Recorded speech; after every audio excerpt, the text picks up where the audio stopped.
Good evening, class. This is week 2, discussion number 2. Um, Basically, voir dire is a pre-trial examination or questioning to determine the suitability of a juror. It originally referred to an oath taken by jurors to tell the truth, to say what is true, what is objectively accurate or subjectively honest, or both. It was established in 1676 to ensure each juror was impartial, honest, and unbiased in rendering judgment.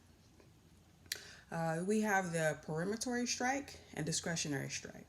Peremptory strike is the right to challenge a juror without assigning or being required to assign a reason for the challenge.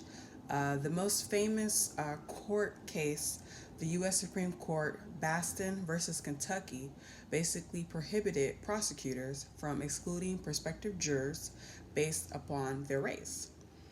Discretionary strike are things that are not fixed by rules but are decided on by people in authority who consider each individual case. The difference between preparatory strike and discretionary strike is there is no other opportunity given for debate or denial. When the decision is made in a preparatory strike, it's made, it's done. There is no more leeway in the discretionary strike due to it being decided by the people. I think voir dire is effective because each defendant is supposed to be considered innocent until proven guilty. If a juror is biased or influenced by previous factors or previous experiences, how can they make an accurate judgment?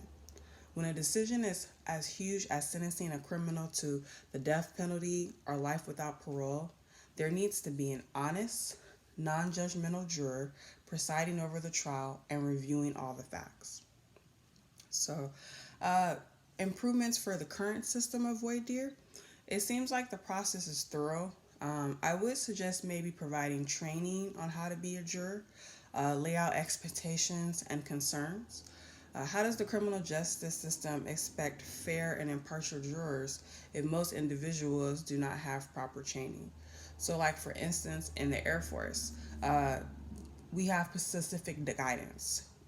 We have Air Force instructions that guide us to success. Sometimes having guidance helps the individual make the best or most fairest decision. Um, yes, everyone should be entitled to a fair jury, not a perfect one because that one would not exist.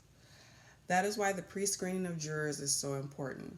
If a juror has already made an opinion or has been influenced by outside factors, will their decision be fair and honest? Probably not. So, back to a peremptory strike. This occurs when jurors are being interviewed and selected. It happens to provide a more impartial or qualified jury. Attorneys can reject a juror for real or imagined partiality. A strike for cause is a method of eliminating a potential juror. Opposing attorneys may request removal of any juror. A strike for cause may state a reason, and the preparatory strike does not. So, like for example, if a juror is biased within a specific sentence, like say for instance they're biased against the death penalty, they could be striked for cause because of that. So that's my discussion. I hope you enjoyed it. Thank you.